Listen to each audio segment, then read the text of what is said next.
Welcome back to episode 4 of our budget MR2 build. As you just saw, we've got the engine sitting back into the MR2, all mounted up, no problems, and it looks mighty fine in there. However, we are missing the manual trans mount, which I've ordered and is on the way from Facebook. The plan for today's video is I want to get this engine started and I want to get it running, and I also want to, hopefully, fingers crossed, if everything goes to plan, take it on its first ever drive. So yeah, this video is going to be huge. We have a lot of progress to be made because she's basically mounted in there and completely disconnected, so hopefully we can get it running and driving in this episode. But yeah, let's get into it. What we're going to be working on are these manual shifter linkages here. So when we bought our manual conversion kit, it did not come with the brackets to hold them into that bracket on the trans. So this here is the bracket which I need, and this came off our auto shift linkage here. But of course we only have one because there's only one auto shifter cable. So now I'm going to have to go ahead and use this bracket off the auto shifter assembly and rig one up.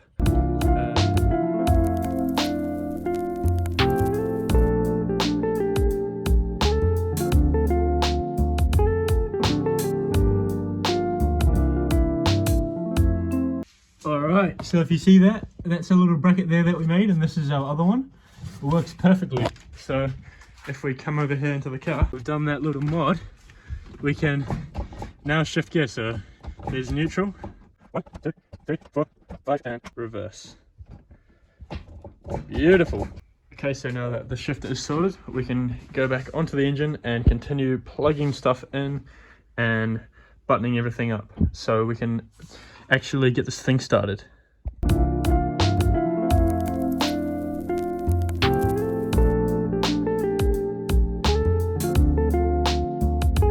Got the ECU all plugged back in again. As you can see, we have the manual one in here, so this came with my manual conversion kit. Hoping this works. I heard that you need to do a bit more extra wiring if you use the auto one, but of course it doesn't. If it doesn't start up on this, then we'll just swap it back over to the auto one.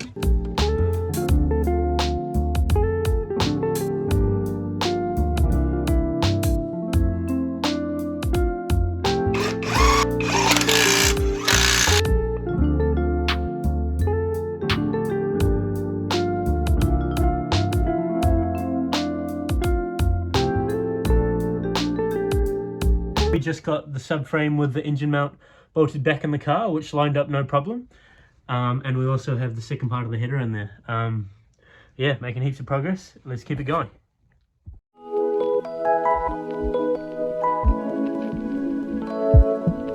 Fella out, holy.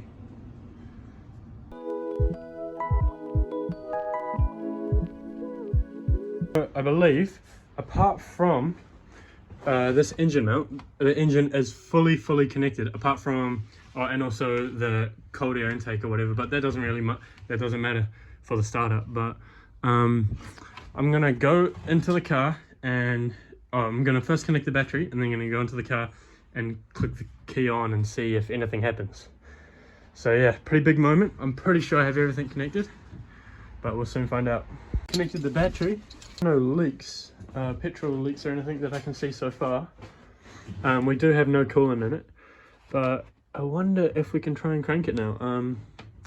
I might just unplug something so that it doesn't start, but it still cranks.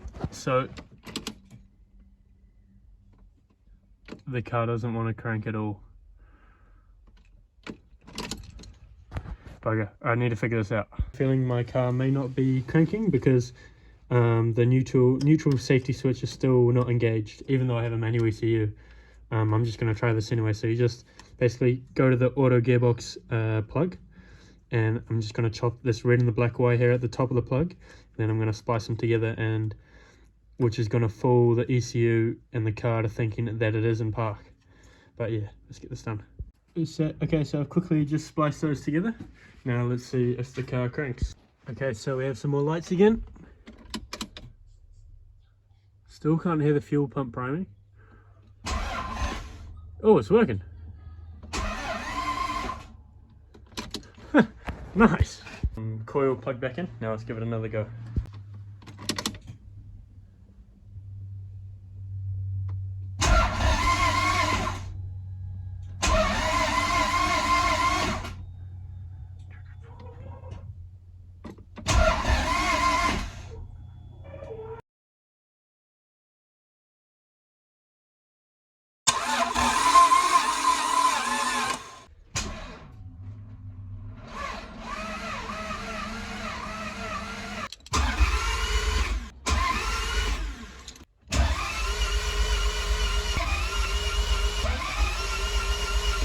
Oh my goodness, guys.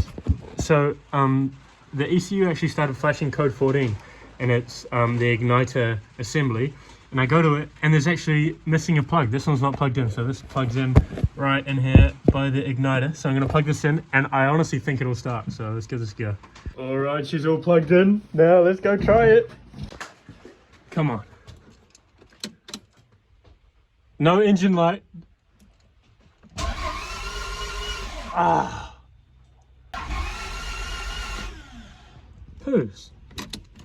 Okay, so not only was that plug unplugged, we also had a ground strap that was unplugged here, which I have since plugged in, and I honestly think this is going to make it start. So let's give it a go. Come on, girl.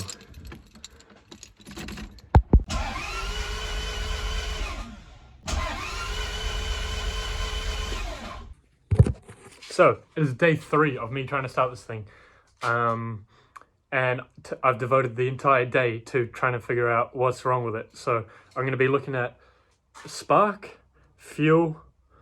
We know we have compression, we know we have air, and I also got to check whether that timing is right. But that'll be the last thing I check. But mainly I really want to check the spark, really want to check the fuel, and then we'll go from there. I also have my engine mount sitting here for the trans, which I'm gonna slap on now, so let's get into that. So guys, it is actually the next day, and I eventually have got this mounted. Took a lot of work to get to that point. I had to take every single one of the mounts out, basically drop the whole engine again, and then lift it back up and then mount it in, but it's all mounted in there, no problem. And yeah, basically the engine's fully done. Now we just gotta really focus on trying to get it started.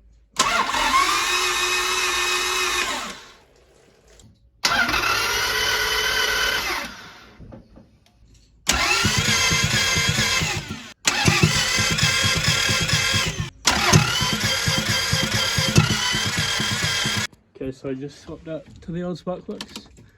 See if this works.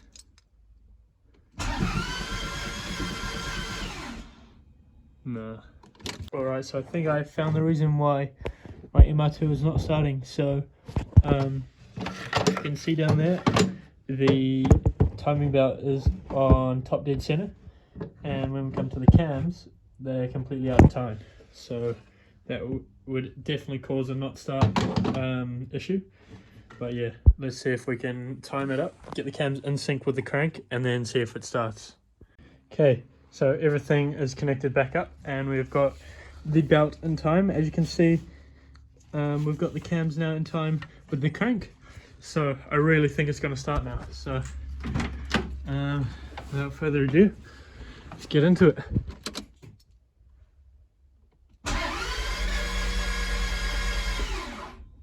Bloody hell. Okay, so I really just don't know what the issue is. Our timing is now spot on. We have fuel coming into the injectors. We have spark at every single plug. I don't know what it could be at this point. So I'm going to keep on troubleshooting, see where it gets me.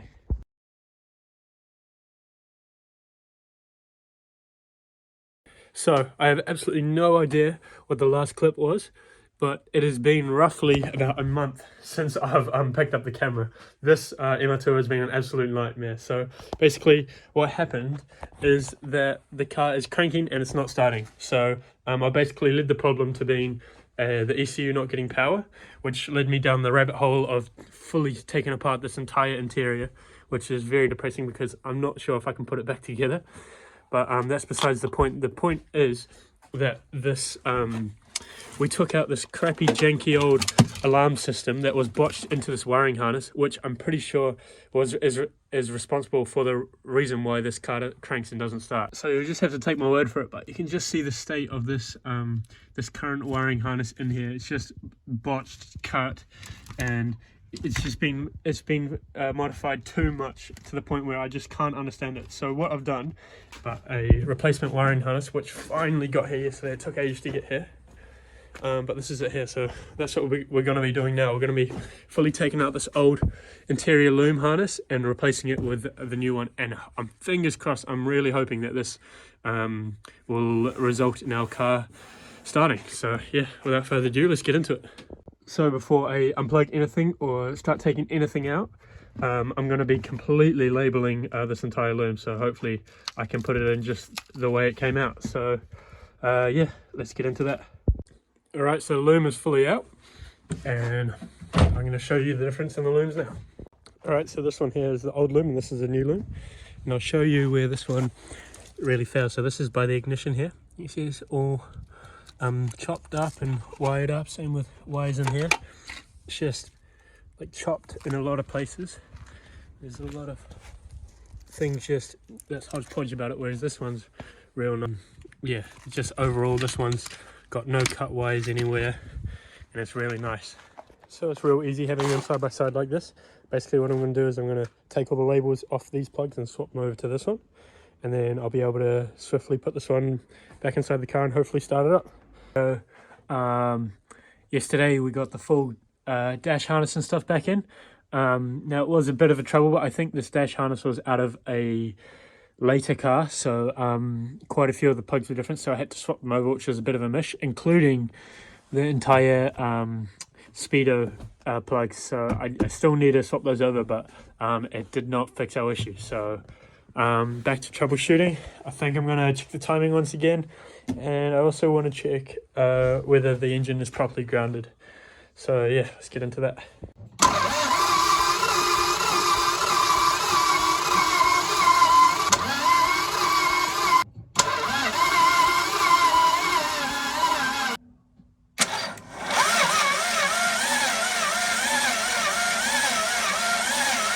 So I think I may have figured it out. I know this, I've said that a ton of times already, but this may be why it's not starting. So the car does spark, but it's got a pretty weak spark, and it sparks at weird intervals, which leads me to believe that the ignition coil has gone bad.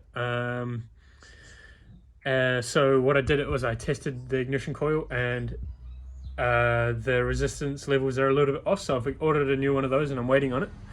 But in the meantime, I'm gonna I got these the tail lights back in there, and I'm gonna be painting the centerpiece. So yeah, let's get into that. Alright, so we've scuffed this puppy up. It's already looking better. I think it had quite a lot of oxidation and that sort of stuff on it, but yeah, we're just going to be spraying it with this trim and bumper paint. I've had good results with this stuff in the past, and it should look pretty good.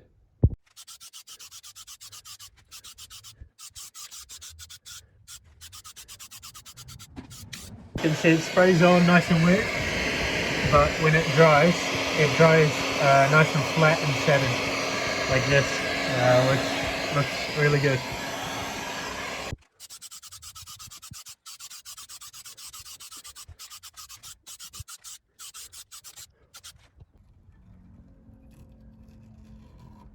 Alright, and there she is, the final product.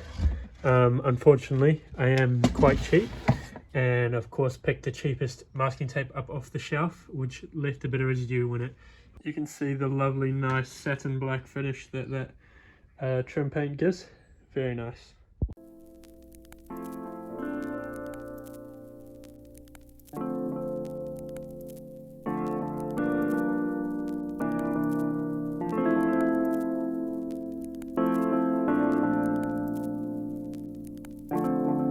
Alright, so it was the next day and the parts actually turned up, and excuse the absolute mess in this engine bay, but basically here is so this is the igniter, and then the ignition coil is underneath it. So let's quickly get it out and I'll show you what I'm talking about.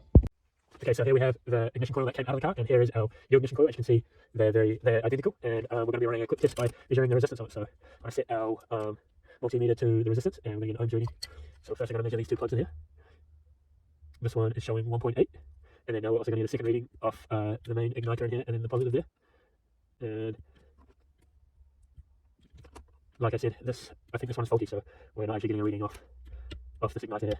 So now that's out of the way, let's show what the new one reads. So we have the same test originally. So we have 1.5, which is about the same as the first one, but when we set it to this, we're getting a reading of the igniter there. So hopefully this will fix our issue. I'm not sure if it will or not, but at least we have a new igniter in there, and for when this car does run, we won't need to replace this in the future.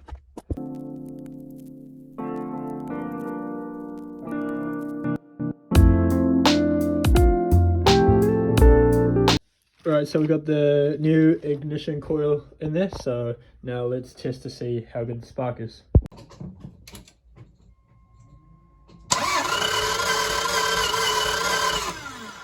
Wow, so as you guys saw, the spark is pretty strong and is very consistent, so this may cause the engine to start, which I'm really hyped on, but I don't want to get too excited, don't want to get my hopes up, but this possibly, after all of this work, could potentially be the fix to finally getting this thing running.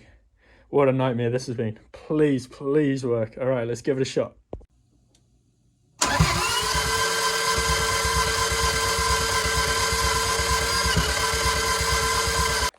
So, of course, that didn't work, and we're back to square one.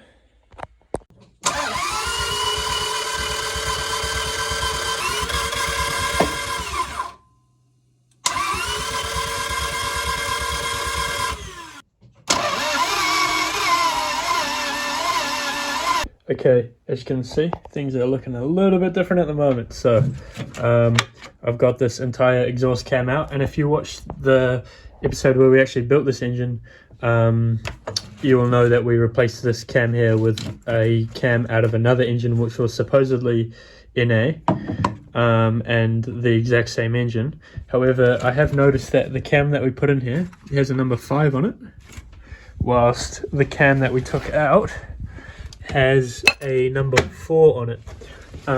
This is the cam that was the exhaust cam that we left in there, which was in the engine. That has a number 1 on it, and I'm about to put this one in, which has a number 2 on it. So I really think that this could make a difference, having matching camshafts. But yeah, let's get this this cam from our other engine put in here, as well as the shims, and then see if that solves our issue. So guys, this is definitely our problem. So you can see when we have the cams in the exact same position like this up here,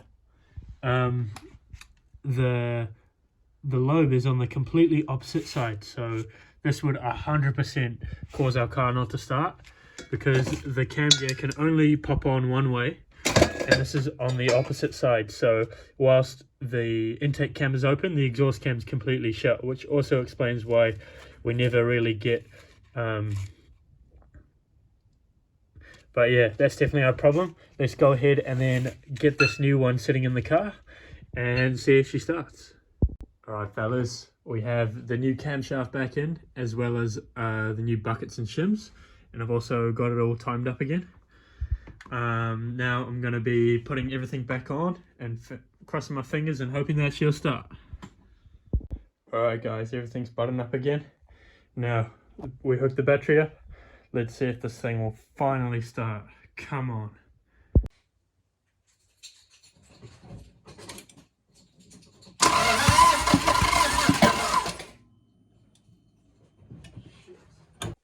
Holy, is the closest it has ever come to starting, and I don't even have a spark plug in. Jesus. My heart is absolutely racing, but yeah. Holy crap, how did I forget that? I'll put the spark plug in and then I'm pretty sure it's gonna start. Let's go. Alright guys, last night we were having a little bit of battery problems. I think the battery was just dead, which meant we didn't get it started last night. So it was the next day, as you can see, and I woke up extra early because I'm so excited about this thing. I literally couldn't sleep last night, but anyway, I'm pretty sure we're about to get the first start with the engine back in the car. So that's it.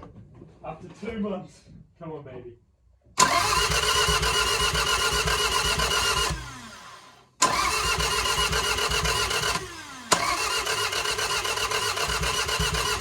Alright, Alright, so the car is again cranking and not starting. However, it does sound a ton better. So I'm just going to check that the timing's still right first. And then if it is right, I think what I'm going to be doing is I'm just going to be swapping the old camshafts back in here.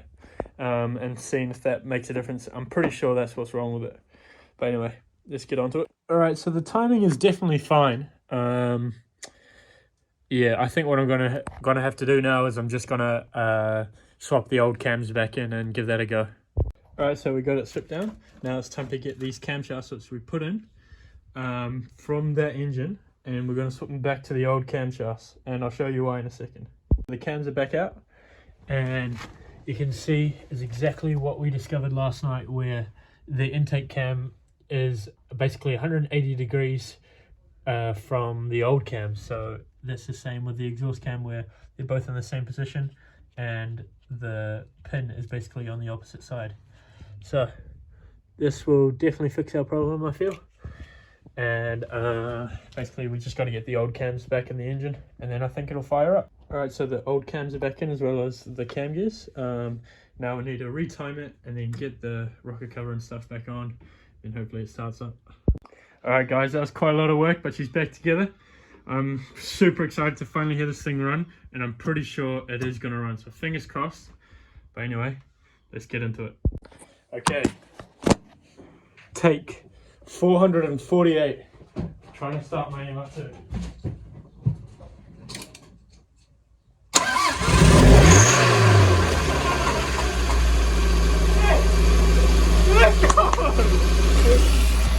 Oh yes! Oh!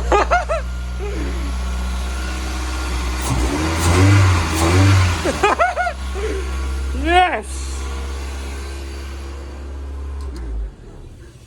Oh my god! Holy hell! That is literally, I'm pretty sure, 2 months of trying to diagnose why this car hasn't started, and she finally starts. Oh my god, my heart is racing. Man, that is such a good feeling. Alright guys, Scott is here, and we just bleed the clutch, so now we have a working clutch and a fully functional gearbox, which is buzzy. I just started it and put it in gear, and it moved probably about a meter. We've got it back on the ground, on the stockies of course, and man, it's so weird seeing it down this low. But yeah, pretty cool, eh Scott? Yeah. We've got a weird issue where the brake light just stays on. That's some simple wiring. Woohoo! She's out. Alright, so we finally have enough space to clear some stuff out of this garage, like the engine hoist and the auto trans. So let's create some more space for ourselves and then get back to work. Holy, Scott did a madness in here. Yep, that is out. Clean as. Alright, now we're gonna do what? Put the car back in the garage. Yeah, brother. Straight in.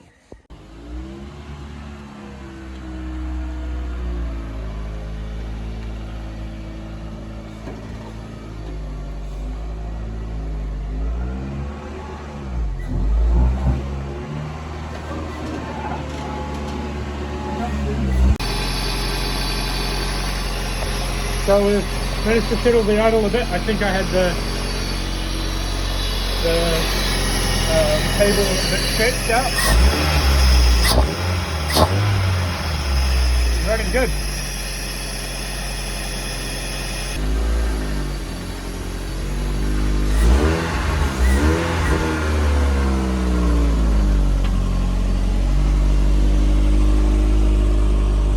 Alright guys, so as you just saw, the car completely starts, runs, drives all perfectly well.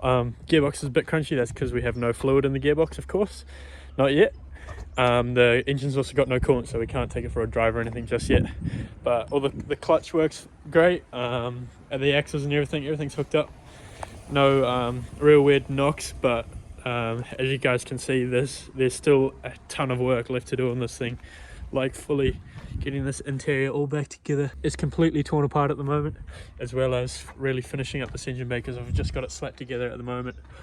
A lot of this wiring and stuff needs going over as well. I've got heaps of parts everywhere, but of course it's really nice to have my